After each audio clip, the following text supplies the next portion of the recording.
Okay, one of the things you mentioned early on in the research you were looking for were changes in something called soil bulk density and increasing water pore fill space. And you seem to really want to focus on those two areas. Can you give us a brief description? It sounds kind of complex here. Well, in the measure of science, bulk density is the amount of soil that is in a given space, and it's expressed in grams per cubic centimeter.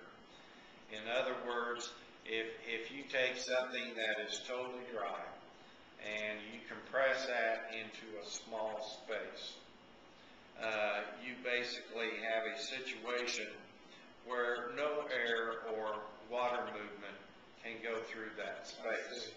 So what we did was that in a measure of science that is common in our industry is that we collected soil samples, and what we wanted to do was to a sign of efficiency and air movement and water movement, you would actually lower the bulk density of that soil. It would actually take less soil to compress than it would be before.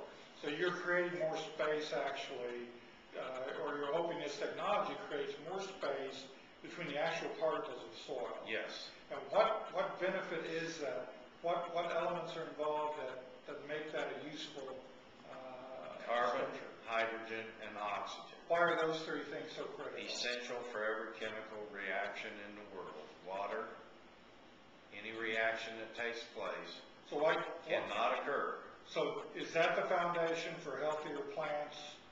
And It's one of the bases, yes. One of the bases.